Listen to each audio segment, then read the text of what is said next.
Like, is anybody there?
Can you hear me on the YouTube live?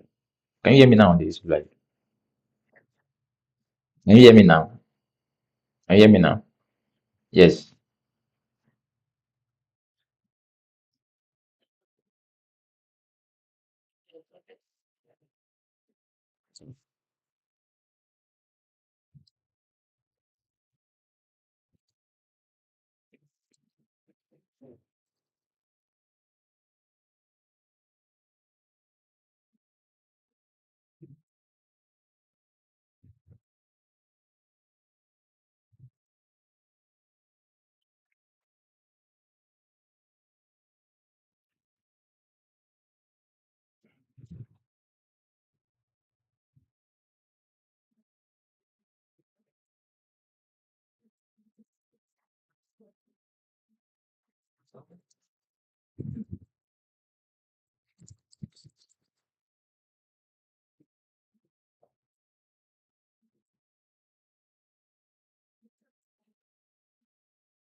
Hello, everyone. I'm not sure if you can see me, and if you can hear me.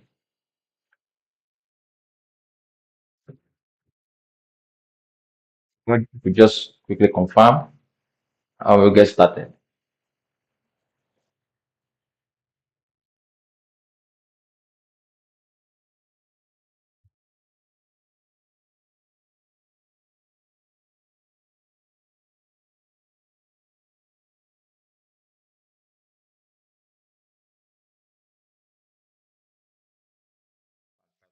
Mhm.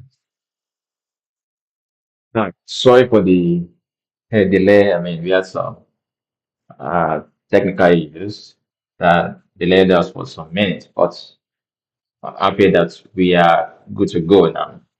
All right. My name is Dr. Peter Lankoko. I'm a chemical engineer and the executive chairman for Lensa Technology. So in this webinar, we'll be talking about the use of LensaSim for process simulation. Right, a LensaSim is a browser-based solution for student, faculty, and industries for simulating industrial processes. So in this webinar, we'll be uh, discussing LensaSim, why LensaSim, and more particularly process simulation itself. So that is what we will be discussing in the next few minutes. But one thing we would do in particular would be to uh, use LensaSim, right? So we would be demonstrating the use of LensaSim itself live and showing how it applies. So with that, I think we can get started. So, but I'll just present some slides to get us started, and then we'll go from there. Okay. So first, I want to talk about process simulation. Right? Process simulation is a means for validating models of a process, right? You create a chemical process, um, and then by the use of computer software, you then validate this process by testing their physics, their chemistry, their thermodynamics, and any other process, physics, chemistry, and physics, that governs those particular processes. In a bid to convert feedstock or certain raw materials to finished product. Now, I mean, process simulation is a very powerful skill set to have, right? Both for students and industry professionals. So, what I want to do here is to emphasize why it is very important, right? Now, you could imagine you seeing a plant and you wonder how that plant come to be. So you have designs, the process engineers, design the process on paper, of course, and then they then translate that design into advanced engineering diagrams, PNID and 3D models, and then from there you then begin to build the physical plant. But in all of this, before you can transition from the design phase itself to the process of now making it real by building a plant, you need process simulation to validate, test, and confirm that whatever you have done is valid. Beside that, process simulation is used in several cases to even start the process, and I'll explain how that is. Right. So for students, it's an important skill set to have, right, in building solutions that are applicable in the real world, in the industry. In fact, it's the closest the student will get to uh, having industrial experience, or seeing the practical application of what they're learning, in this case, chemical engineering in the real world. Even though you've not seen a physical plant, but with process simulation, and if you have enough skills developed in process simulation, you will appreciate a physical plant without even being there. So it is a very, very important skill set. And of course, for faculty, it helps you to be able to demonstrate the these courses you are teaching your students, right? You can demonstrate in real times the concept you are teaching, those theoretical concepts, you can demonstrate them in real times through process simulation. Of course, for industry, the importance can never be overemphasized. I mean, it's used in the design phase itself, in debugging and revamping and even optimizing processes.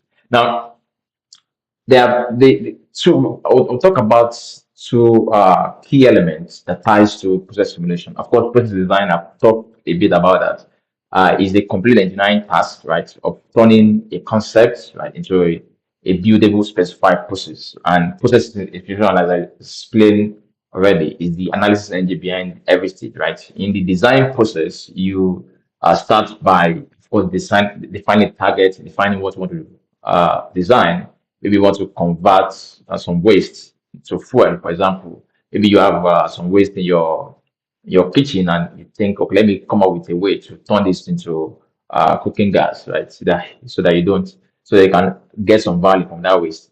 Of course, you define that target, right? And then you synthesize a flow sheet, that is, you draw on paper how that process would flow, right? From the phase stock, right, to down to the final product. So you do that, right? So you do that, and then it continues from there. And then you analyze, right? You analyze what you've done after building the flow sheet. You do sizing and costing of equipment. You do P&ID. You do advanced engineering design. You could do mechanical design, and then you optimize and analyze, and then you iterate. You see there's an error maybe after uh, some after uh some studies, right? You realize that, okay, maybe the economics are not good enough, and then you go back, right, and optimize the flow sheet. So you use process simulation throughout these steps to evaluate and see what you've done to see if it makes sense or not, right? Okay. Now, a very important part, beside process design, and a very important element is what is known as process synthesis, right? With process design, you essentially you've done the design, right? And you're now using simulation to evaluate what you've done to see if it makes sense, maybe from economic point of view or from safety standpoints, right? So you use process simulation to do that.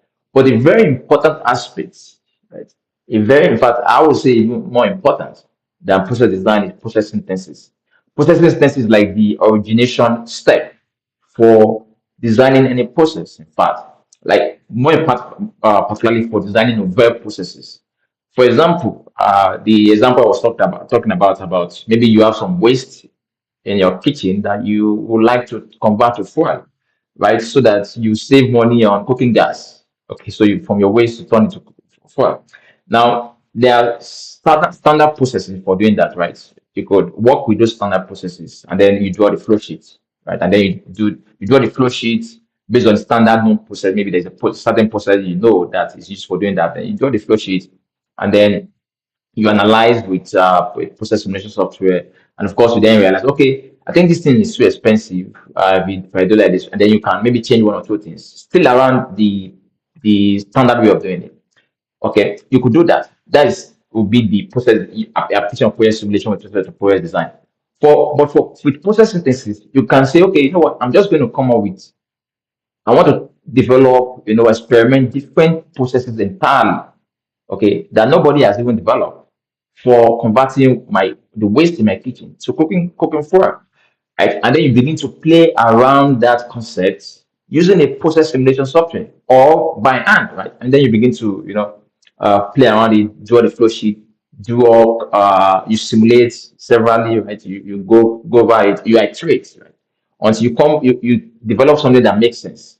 And of course, what makes sense will be based on is ultimately down to the economics and like safety, of course. Safety very very important. So, and of course, feasibility. How feasible can this process be implemented in the resource of it? Are there such equipment available, or do you need to invent such equipment that you need? So with process synthesis, it's a world of limitless possibilities, right? There is virtually nothing you can't do, right? In terms of process development, as far as the thermodynamics, the physics, and chemistry force allows, permits you to do those things. You understand? So that is the and I think that, in fact, that is the most important role of process simulation is in process synthesis. I tell you, people use, even as far as process is concerned, people use process simulation to develop novel processes that leads to patents, right?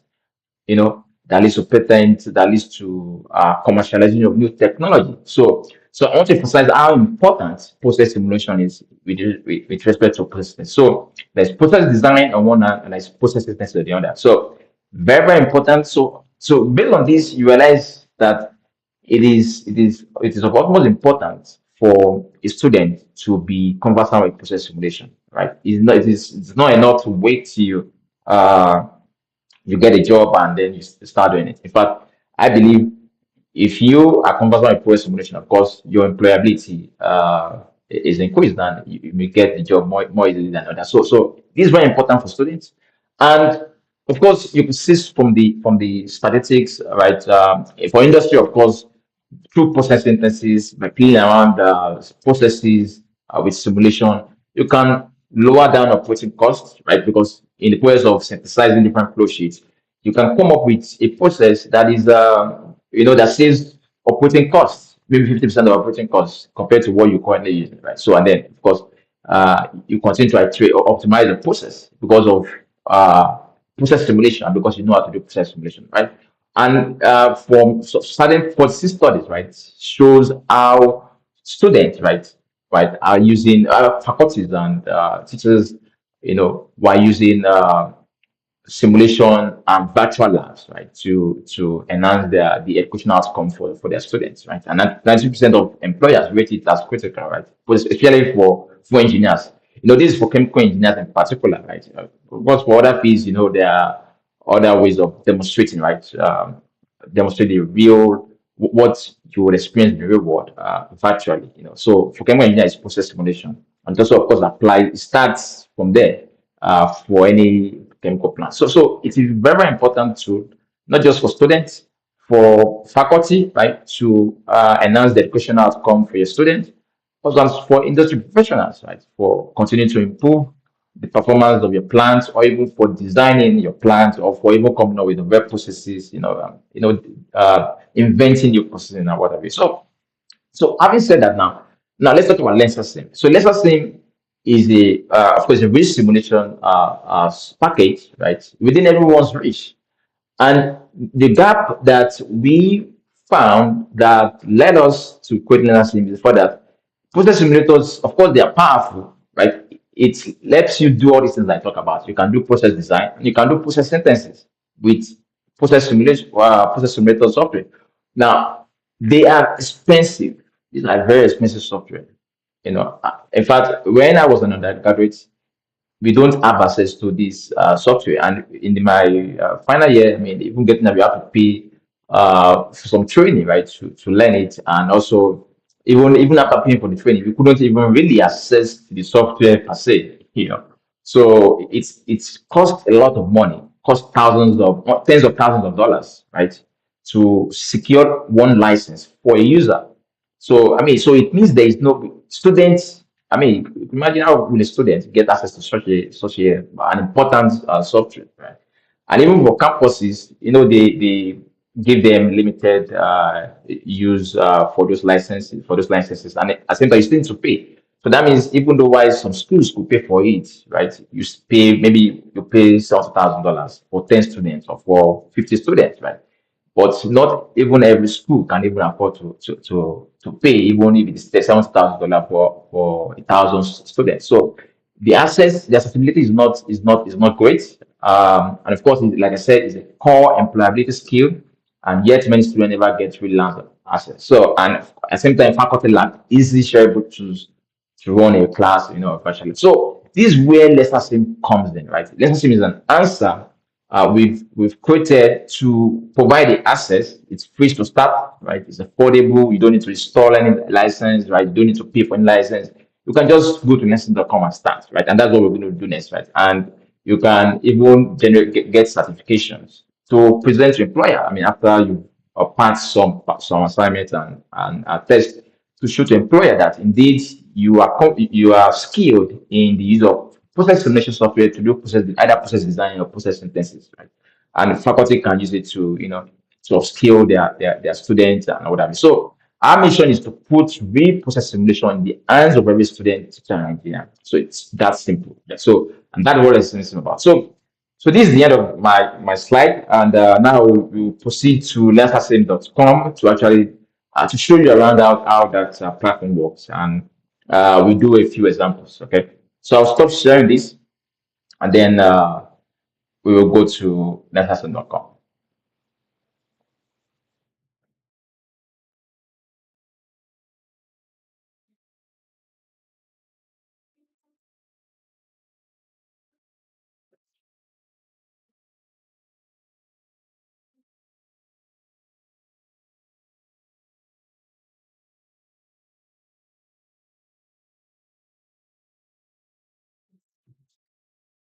I believe you can see my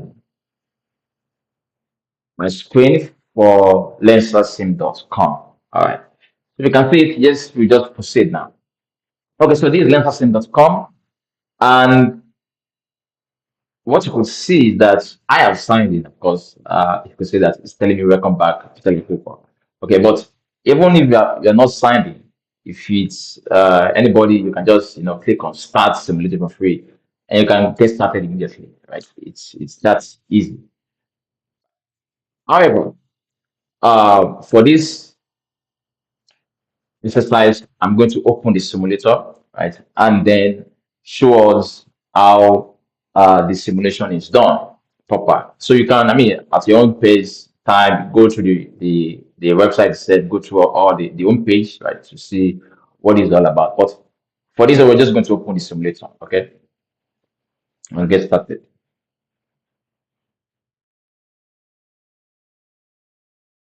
Okay. So the first thing you see, of course, you see for a first time user, if not if this is the first time you see a welcome screen, and then it's guides you through the process. Even for a regular user, it's still a guide. As you can see, there's a guide here. LensaSim as a guide system that guides you through the use of the software. Okay, so but you can turn it off. You can turn it off if you already you're conversant with it. You don't always have to have it on. But what it does is the guide guides you through the process of the simulation processes. Okay, but we're going to just turn it off. Okay, all right. Now, for us to I mean, to be able to use it properly, we're going to have to simulate a process so I can show you properly how it's done. I mean, for those of you who have not seen, we released a video just this past week, simulating a process for conversion of flare gas to olefin. So what I'm going to do is of course, we can't simulate all that here, right? That's a very extensive process, so we can't do that. What we're going to do is to simulate a version of it, just a version of what I presented in that webinar. So we're going to do that here. Okay. So we're going to be simulating a process for the sweetening of dry flare gas, right? So we are given a flare gas stream that that contains carbon dioxide and hydrogen sulfide. These are acid gases that are poisonous to the stream, to the gas. So you have to remove them with respect to processing of the gas in downstream equipment and process. So you have to remove those gases. So what we're going to do is I'll specify what we're going to start by specifying the components for that stream, and it contains, of course, it contains the hydrocarbons. So we start by doing that specification. So it contains methane, is a flare gas, right? So okay, flare gas, of course, natural gas that are burnt, right, alongside that are burnt as waste and produced alongside crude oil during drilling. So because of lack of adequate infrastructure to utilize or contain the gases, they're just burnt away and wasted. I mean, you have waste of over $54 billion annually from this gas flaring process. I mean, and apart from that, you have huge environmental degradation that comes with it. Okay, so I mean, so this that is a real problem, of course, you could see. So it's a real problem, and we're trying to create a solution using LensaSim by creating a process that can utilize that flare gas and turn into useful petrochemical, in this case, olefin. So that is the essence of the core essence of the whole process. But of course, we will just be simulating a part of it. Let's specify the flare gas to start with. All right, so the flare gas contains methane, it contains ethane, contains protein. So just make that selection like that.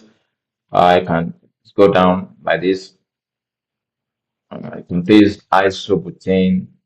It contains so I have the specification printed, so I'll just be using that. So it contains N-butane, it contains N-pentane, it contains isopentane as the next one. So we can, if there is a component you can't readily find or see, you can specify by doing a search. Okay, so it contains isopentane, um, contains N-hexane.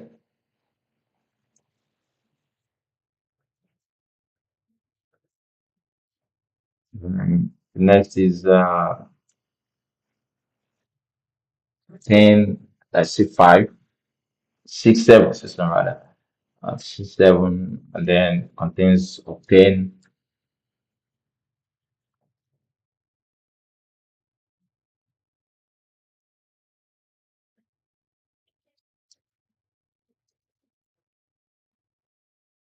We have C9 on it.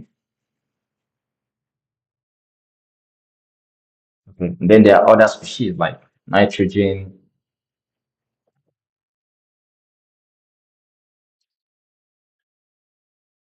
carbon dioxide, and hydrogen sulfide,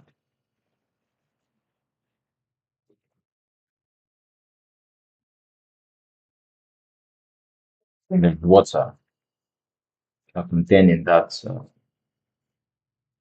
Industry. Okay.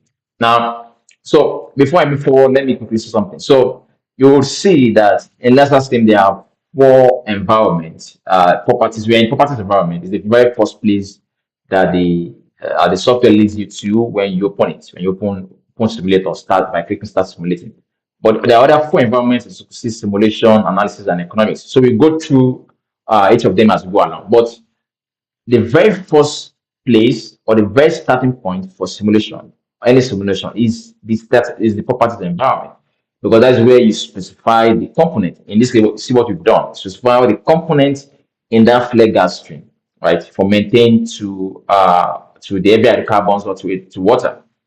So you specify the component contained within that flare gas stream, right? And here is also where you specify the products, intermediate product, and any other species that are involved in one way or the other in the processing. Okay, in all the processes involved in the steps of achieving your objective. So you have to specify all those here, all the components here. Then you also specify what is known as the property method, right? Now, the property method is the thermodynamic package that essentially defines the behavior of these components. So they like a predictive system that predicts how or tells you how this component will behave under the conditions you're about to subject them to, right? The processing conditions you want to subject them to. So this property method or say property package determines or predicts how they're going to react. And that's what you see to your right. Step two, property method, right? So step one is to select the components, and step two to choose which property method can best define or represent this property method. Hold on, let me. Sorry, it seems my screen was not fully shared. So let me correct that. All right. So I hope you can see my screen fully now. So the property method is the second thing you define, right?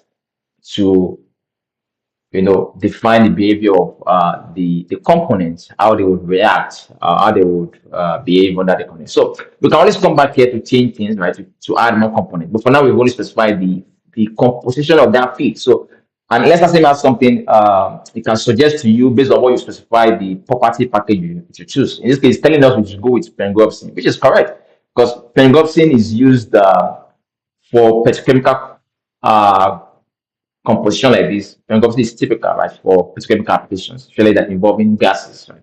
So it makes sense. So we're going to use pengomsin. It's actually predicts the behavior of this component in the process that we're about to embark upon.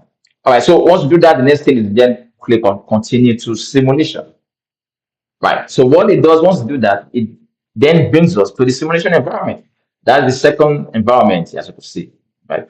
Okay, so it brings up the simulation environment, and in the simulation environment, as you can see, to the left side of the panel, you have the equipment palette.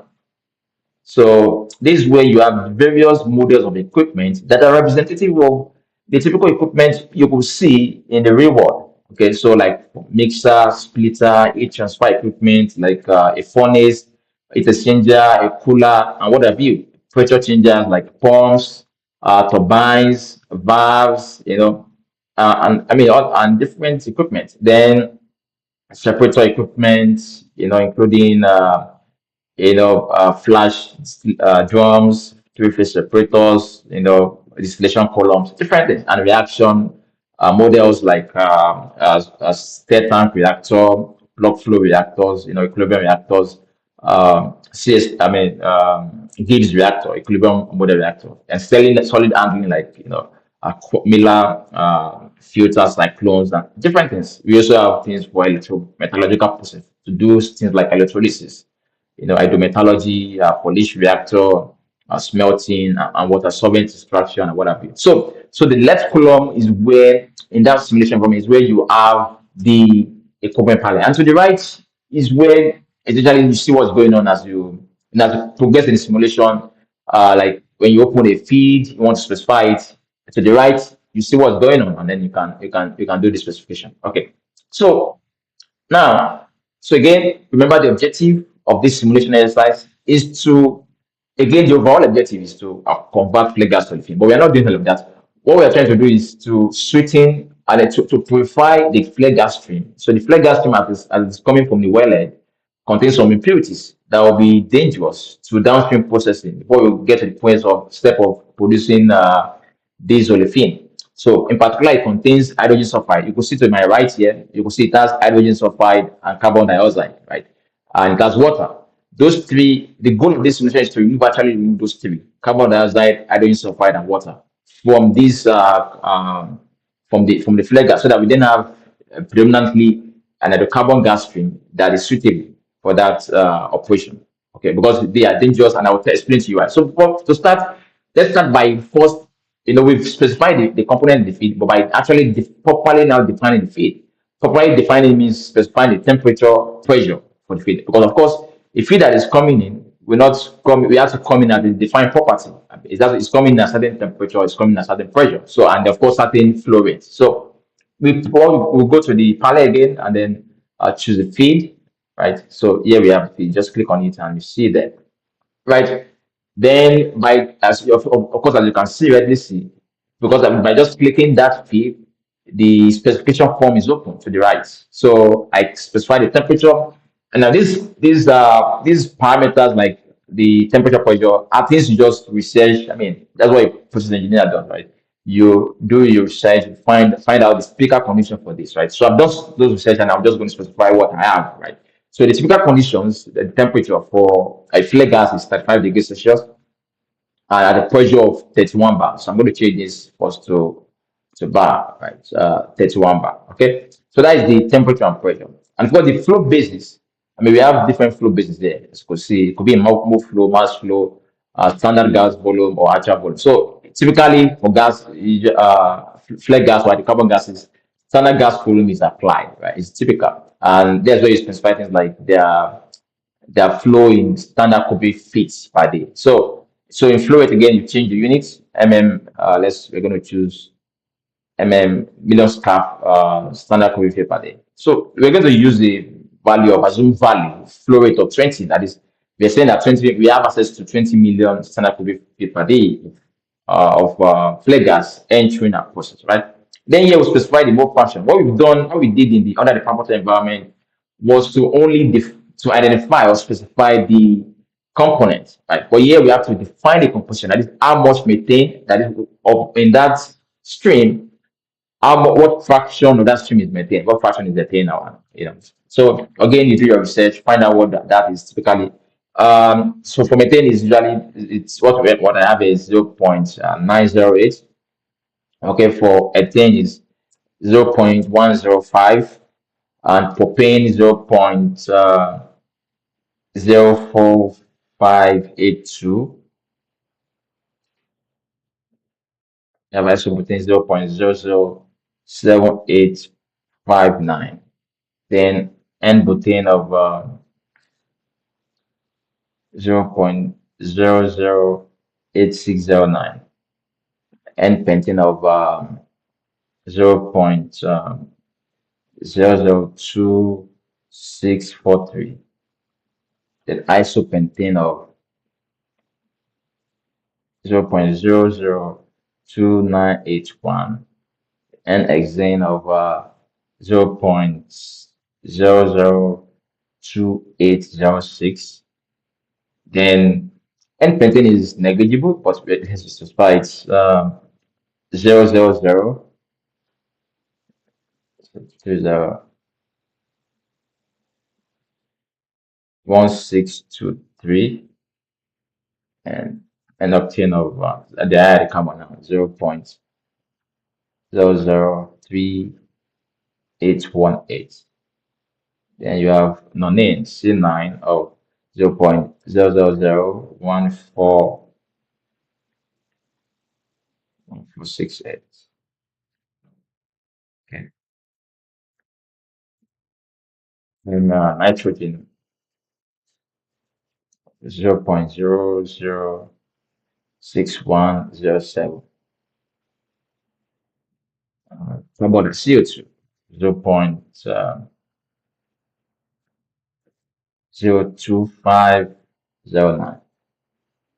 Then hydrogen sulfide of 0.00021113. Then we have water of 0.001776. Okay. Now you could see the sum of the mole fraction is 0.9999, right? It's not up equal to 1.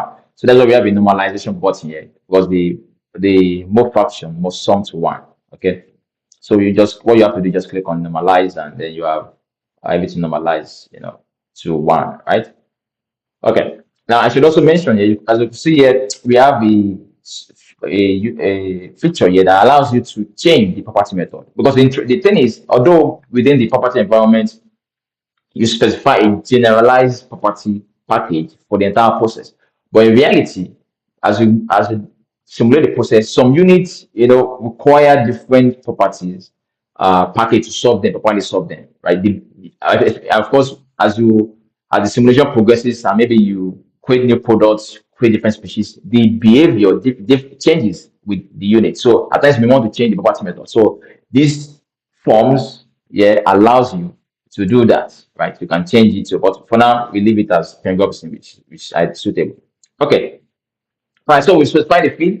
So remember the objective, like I said, is to remove CO2, hydrogen sulfide, and water. And the reason why we're doing that is because the one of the things to do in towards producing lithium from flare gas, you do what's called cryogenic separation. So cryogenic separation is the low temperature separation at sub-zero, at below minus 150 degrees Celsius, where you separate the light gas, you separate the methane, because methane is the lightest, separate it from actually the ethane, the C2 plus. So because to produce lithium, we need the C2 plus, right? So you need to separate methane. So and you require temperature below 150 degrees Celsius. At that temperature, CO2, right, and water, they'll freeze at below 150 degrees Celsius. So you are forming solid ice, right, in equipment, pipes, and the equipment and the facility. That can lead to shutdown of the entire plant. You could have invested billions of dollars, right, to build a plant, but because of you could see that they look minute in the composition, as you could see here. It looks minute, but the impact, damage it would cause is enormous. So because of that, we have to remove the hydrogen sulfide as well. They will create corrosion because they're acid gases. So create corrosion, corrode the pipes, and damage the billions of dollar facility that you've set up. So these are the things the process engineer considers in designing processes, right? So these are the things you study your feed profile, study your feed composition, and then understand what you need to do. So you don't just start, doing reaction, right? And say, okay, yeah, I need to just convert this to lithium. Start setting up a reaction to do that. But You need to understand what you have, and then you need to know what you need to do to prepare that what you have to be able to do your job optimally, considering cost, investment, and the economics and safety. So we will separate the CO2 and H2S out now. And there's a specialized unit for doing that in the petrochemical industry called the amine sweetening unit, right? So the amine is a separator, and what it does is separate out the CO2 and H2S. Okay, so in LensaSim we have a unit that can do that job called the amine contactor. So the amine contactor, I just click on it. It's a separator as you can see it here, and what it does is it helps us to remove the CO2 and the H2S from this feed stream. Okay, so it's a gas stream, of course. This is a gas stream, right? So it just what you do, you just click on once you place your cursor on the feed, and just drag it to the G's portion where on the amine shooting unit. That's G and L, right, for the inlet. So drag it to the G portion, right, for the inlet, and then the gas. Because the way it works is the amine shooting unit is an absorption tower, right? So the gas is coming from the bottom, okay? Because the gas naturally will rise up, right? So the gas is coming from the bottom of the column and it rises up to the top. Why you have what's called an absorber, right? An absorber will be a liquid that then flows downward within the column in stages, and then as it flows downward, it contacts the gas stream, and then in the process removes the acid gases. Okay, so now what we're going to do is then add another stream, right? So we've well, before we do that, let's name this the feed right, flare gas. Let's call it flare gas, right? That's the name of that feed, flare gas. Okay, so we've named that one, and let's call this is a system. We'll come back to naming it. All right. So now specify on that feed, right, for the liquid that we use to remove the gas, because that liquid must come from the top. So you also use another feed stream, right, for that. Okay. So click a feed stream and bring it here. So it will lead to the liquid portion, right? So we're going to call this now. Okay, this liquid, there are certain kind of liquid that are used for this job, known the absorber, and the common one used in the industry for removing acid gas is what is called MDEA. It's an organic compound known as methyl diethanolamine, right? It's a powerful compound, organic compound that can remove both CO2 and H2S at the same time from the flare gas. So we're going to be specifying MDEA here. Okay, so let's name this MDE. And of course, you know that in the properties environment, we did not specify MDE, right? We specify the flag, but we did specify that. So we can go back. We can always go back to the properties environment and do that and specify MDE. Okay. So we have the MDE specified. See, just search for it. And then you can return to the simulation environment. You see that the MDE is already there, right? So we have MDE. And then what we need to do next is to specify, of course, specify the composition for the MDE. What temperature is it coming in at, and at what pressure? And also, what is the composition of the MDA? So again, you do your research and find out. So the MDA typically comes in at the temperature of 40 degrees Celsius and at the pressure of 33 bar. Okay, at the pressure of 33 bar.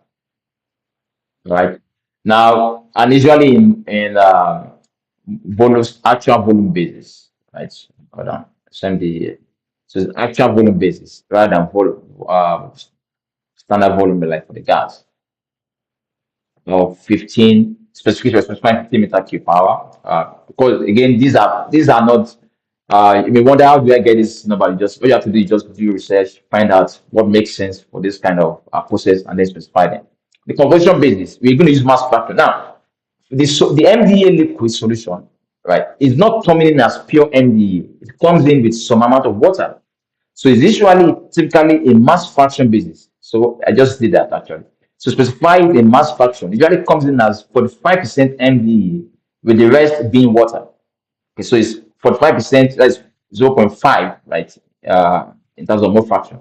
And then you have a water of water being the rest, 0.55. So the MDA solution comes in as 45% MDA and 55% water. So and that is normalized already. So So that we specify the MDA solution, that is the absorber now, that will help to remove the H2S and the CO2 from the flare gas, right?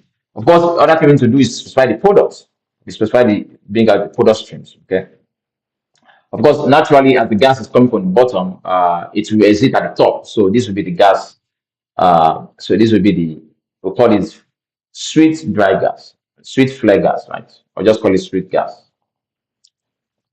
call it sweet gas because we'll have removed, the sweetening unit will have removed the H2S and CO2. And then, of course, this MDA leftover, I mean, the FDA that's, remove the CO2 and H2S. And typically, you recycle, you generate the MDA, but for now, we are not doing that. Right? So you move, so this stream is where the MDA is coming out from. All right, so we've specified the feed and of course, all we need to specify the feed. The next thing to specify is the unit itself, right? The operating conditions within the unit, okay? The assumptions and specification within the unit. So click on it, right? And then, of course, again, the specification form is open to the right and will come. Yeah, like I said, it has number of stages, equilibrium stages. It's an absorption column. It's and the separation takes place in stages. The absorption takes place in stages. So typical stages is 20 for this for the amine sweetening units, and operating pressure of same operating pressure as the MDA comes in 33 bar. Okay. Okay. And the same temperature, 40 degrees Celsius. Then this is important for us to describe what's known as CO2 approach to equilibrium. That is, at every stage in the column, right, how much of the CO2, to what extent has the CO2 been removed? That living with the that is living with the MDE. If you specify for CO2, typically specify between 0.2 and 4. We specify 0.25. What we are saying here is that 25% of the CO2 that can possibly be removed, that can possibly go out with the MDA, only 25% is going out at that stage, right? So that is the approach to equilibrium. That is 25% of the CO2 that can possibly go out with the MDA for that stage is going out, right? And of course, the rest goes to the next stage and throughout the 20 stage until we have achieved the separation we want to achieve. For H2S, one is fine. That is what we can always approach equilibrium of one for that stage before going to the next stage. Okay. All right. Of course, again, you can do research to find this to find out these parameters and understand the theoretical underpinnings, behind that. So with that, we've fully specified the MDA, and all we need to do now is to that run is simulation. Okay, by clicking run here. Okay, so in this we fully specify a unit, and then we click the simulation, run it. Okay, so it's solving right now.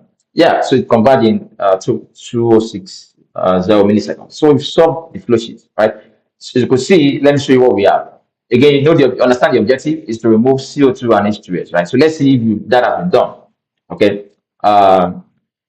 And so let me name before you look at it. So let's rename the streams. Okay. Let's rename the gas stream using standard industry convention, right? Call it G10, let's call it G101, right? For the flare gas coming in. Of course, it's coming in as flare gas and it's exiting as sweet gas. So this will be G102, okay? So we name this, just renaming the streams now, okay? G102, and this is the MDA stream. We can call it M101, and this is M102. Okay, so that we can properly read the result in the stream table. Okay, that's why I want us to do that before we look at the result. So G1, so we are looking at G102. Let's compare G102 to G101. That's how we know if we've achieved that result. Let's look at. I'll drag it up. Is the stream is there. Let's pick mass flow, right, so that we can do proper assessment. Of course, you can see this is G101, G102. Let's click on G102. So let's find H2S and CO2 in this stream. Okay, now look at it. This is the mass of carbon dioxide of course, in G101, you have 1,100, right? You have 1,100 kilogram per hour of CO2 coming in, okay? Coming in together with G101. But see what we have left?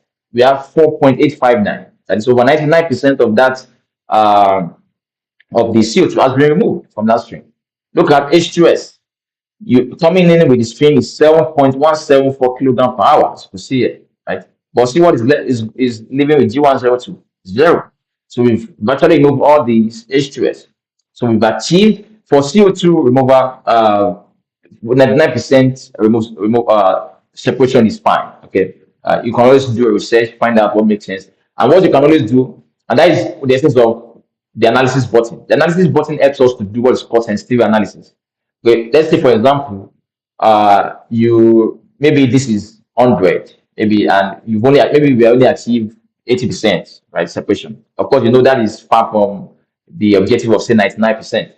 Okay, so you can use the sensitivity analysis too. We will go there to do sensitivity study and find out, okay, what if what if I increase the mass flow rate of MDE or the volume flow rate of MDE? How much impact would that have? What if I change the temperature? What if I change the pressure? So you can begin to play around the parameters, change the parameters, and then you see which one leads to your result. So I will do that. We'll look at that briefly.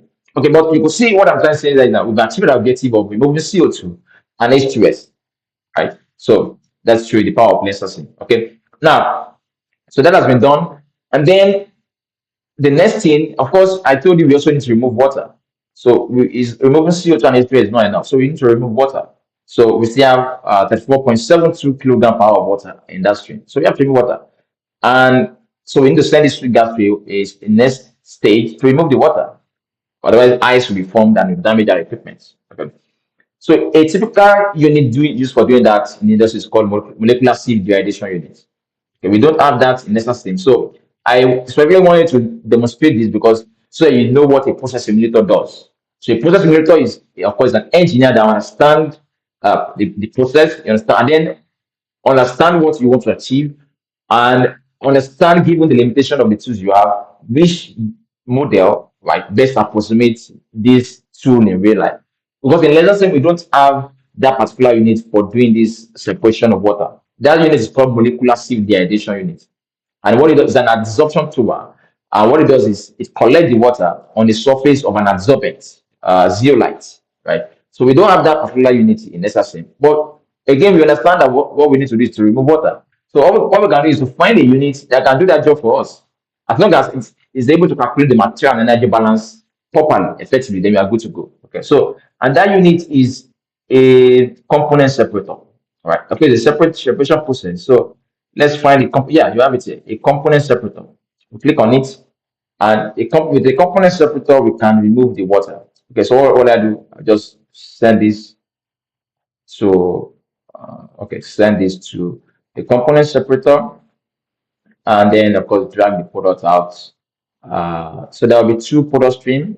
We can call this the right G103 103 now, right? And then this will be water, right? Water leaving that stream. Okay, W102. Right. Okay. So this will not be our sweet dry gas because not only is this sweet, will it be sweet still now, it will not be dry after this operation.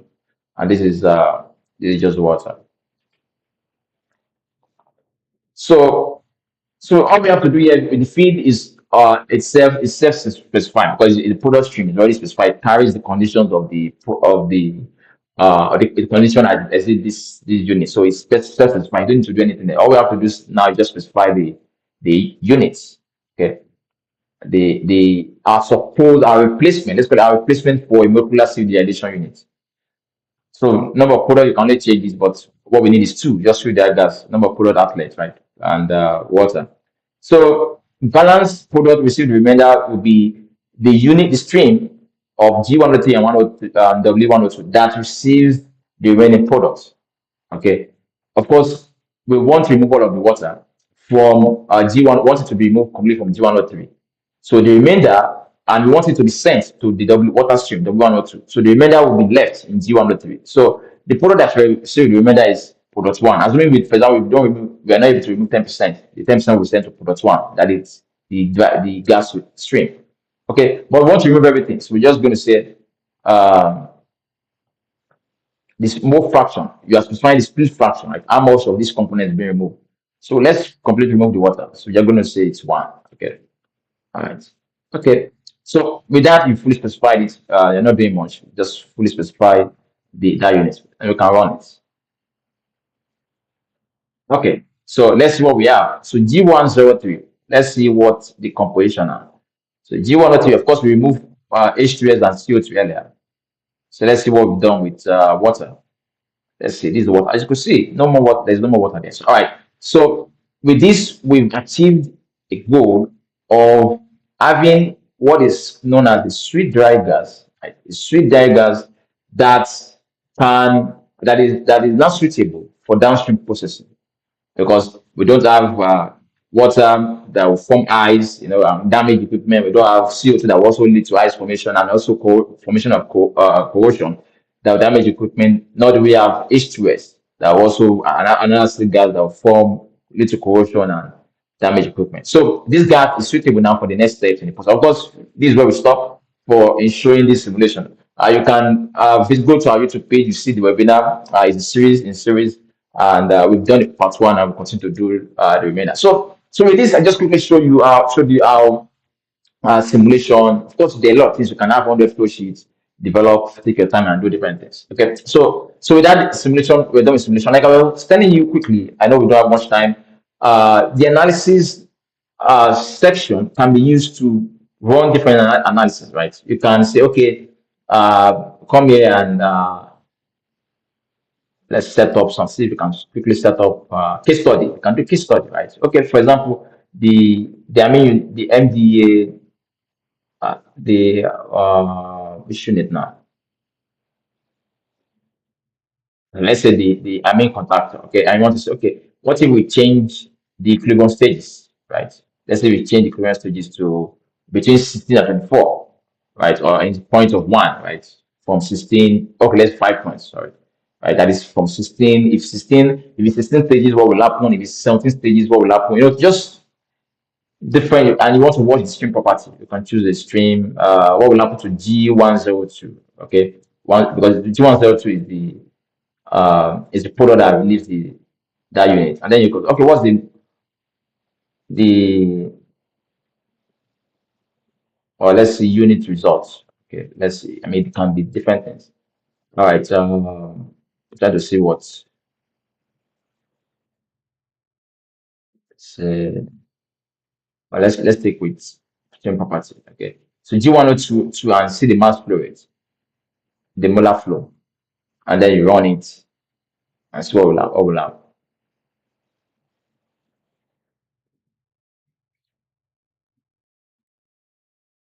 Okay, you can see the plot to your right, right? So what it's telling you is that as the stages changes from 16 to 24, right? So is the molar flow rate of these exiting gas G102 coming out, right? It declines. That is there's reduction, right? It's what it means that you have more removal of CO2 and H2S as you increase the number of stages. That's what this is just telling you.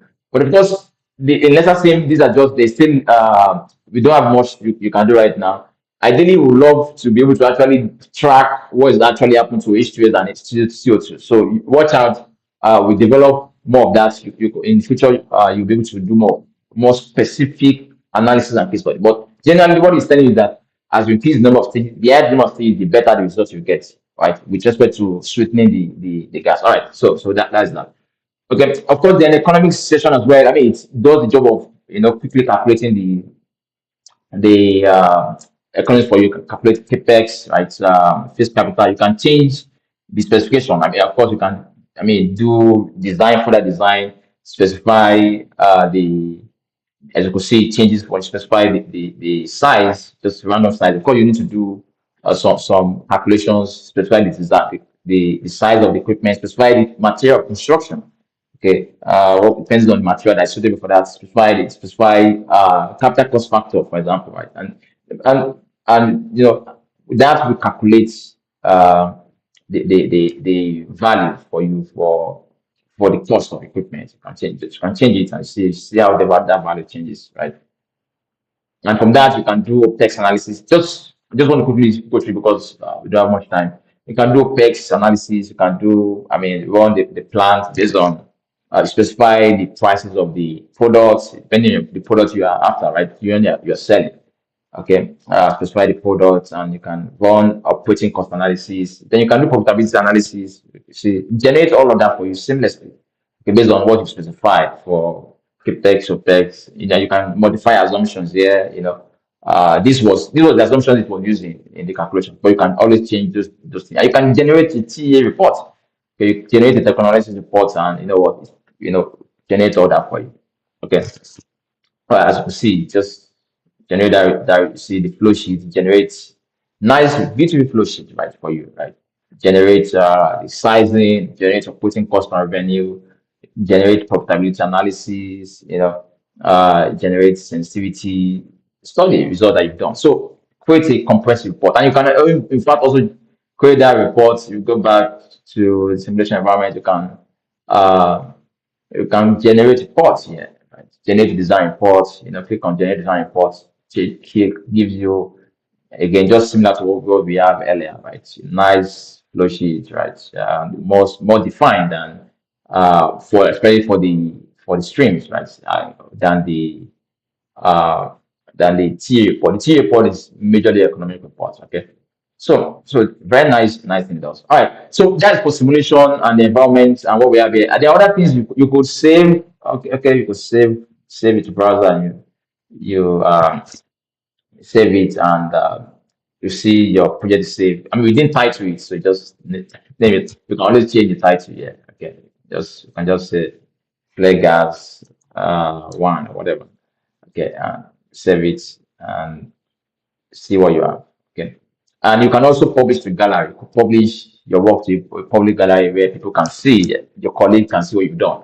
By publishing this to gallery, you'll be surprised that if I open gallery, you open a post page, let me say that it's even pointing me to it here. All right, you will see that. Let me see if I can quickly do that. See that your work, you'll find out that your work has been posted, right? It's available.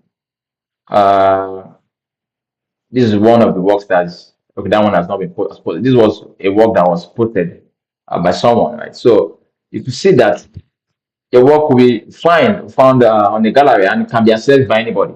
That's what that does. Okay, I'm not sure if it has been posted, but that's what it does. You can post your work, to a public gallery. All right.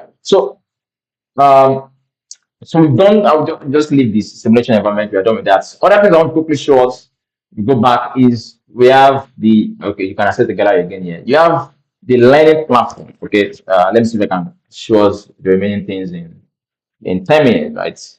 Time, we started late, but let's say we spend the remaining time 10 minutes to quickly go through the learning hub. Okay, so we have a learning hub, a LensaSim that's for and at different levels. We have for university, we have for secondary school level, that you can essentially go through different things. Okay, you can learn as a student, come here and say, okay, how do I start?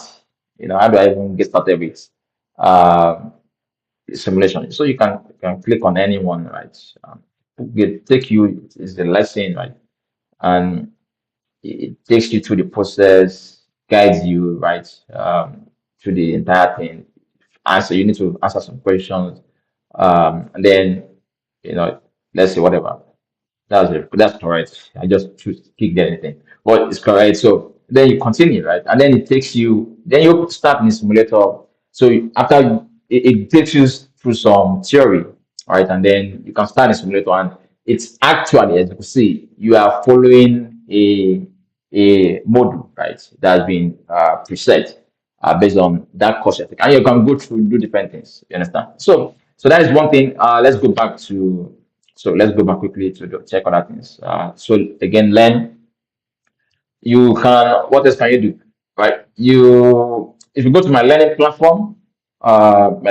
So you have things you are learning. I mean, it's a dashboard for all the things you are learning. And you can always resume from here, either your secondary school, university level. Interesting. This is more for universities and corporate, but we have something for secondary school as well. So, so we are trying to design LensaSim to be a tool that is really accessible to everybody, including secondary school students.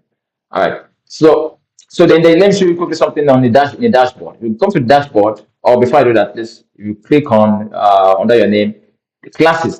This is very important. Classes. Let's quickly go through that. So for faculty, right, you can create a class here. This is a very important feature for the academia. So you can create a class. Let's say you're taking a design course, CHE 3002 or whatever, CHE 401, right? So you type that's the name of the course, and let's say process design. That's the name of the course. All right. Then you click on create. So you created the course, but of course you create a template. You still have to specify it further.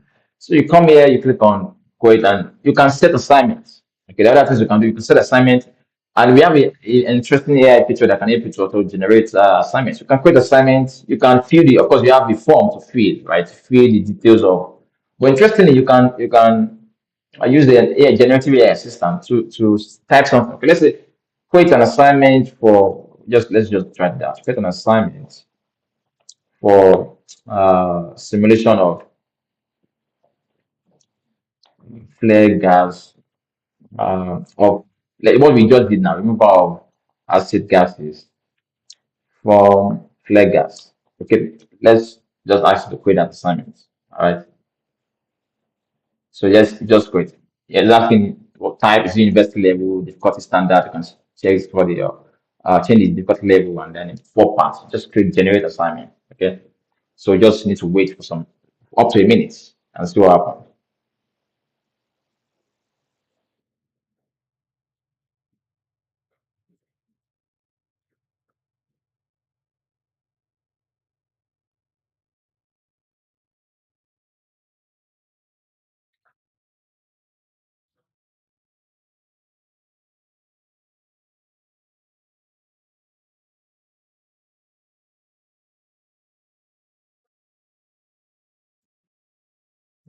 Taking some time.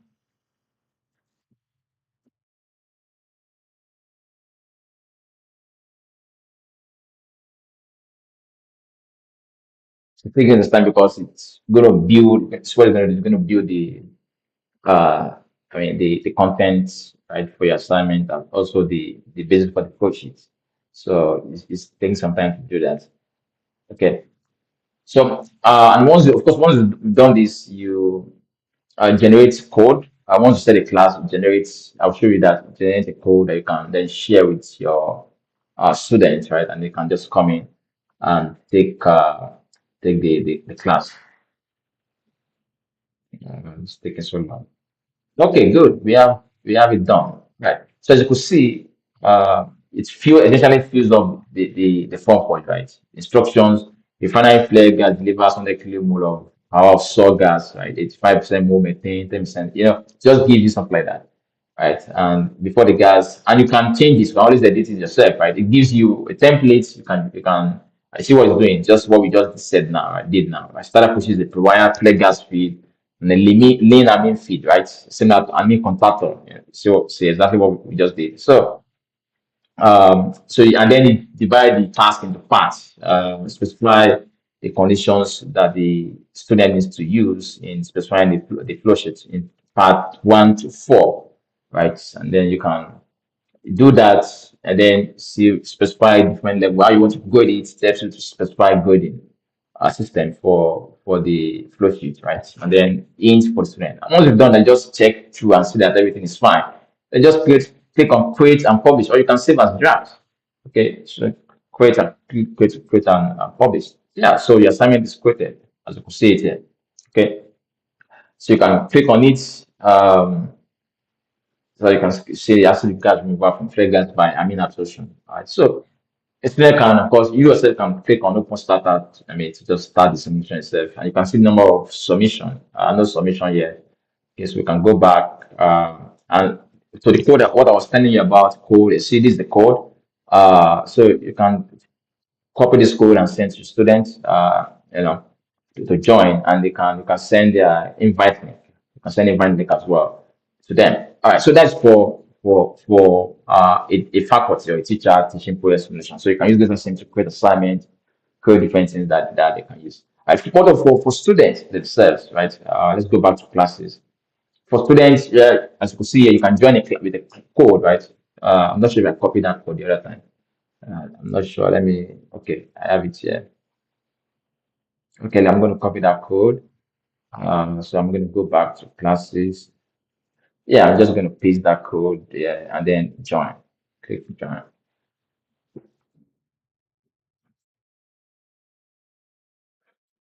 Okay, so you're joined, you are in, right? Just say you are joined, you're already in C401 process design, right? And then you can go there, go to that class, go to your dashboard. Let's see if I have it here. And then you can, yeah, you can see it's under my classes, right? This is the class I'm taking. So click on it.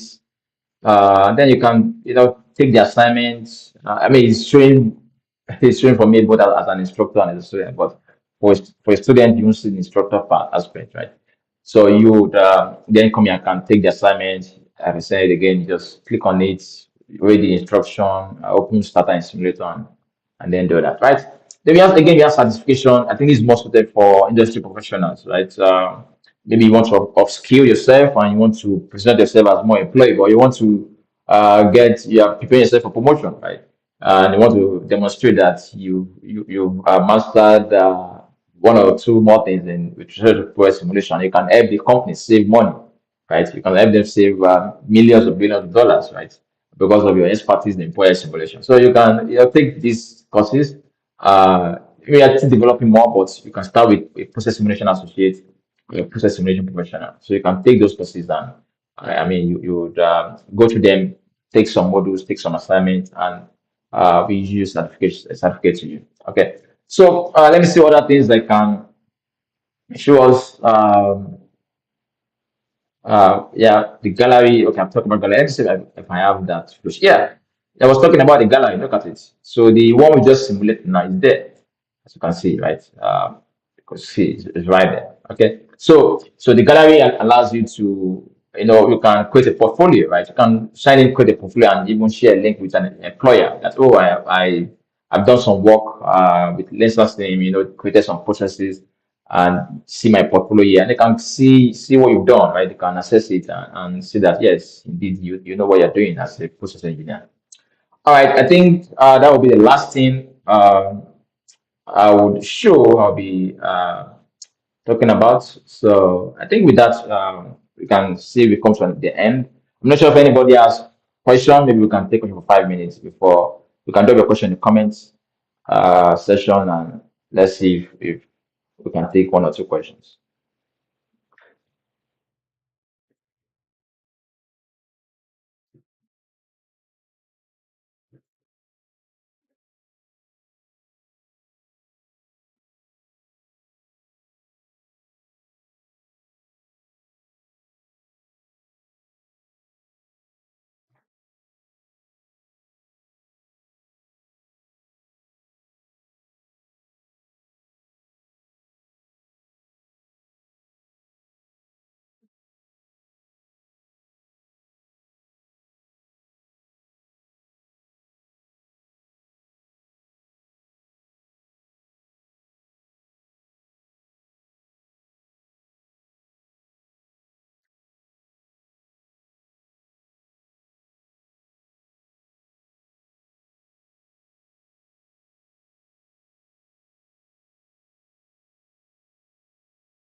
Okay. So it seems we got it. So in that other question, I think we will be closing this live webinar, and you can always drop questions for us to treat later on, and can we respond in the comment sections. Okay. So thank you for joining this live webinar, and we hope to see you another time. Thank you.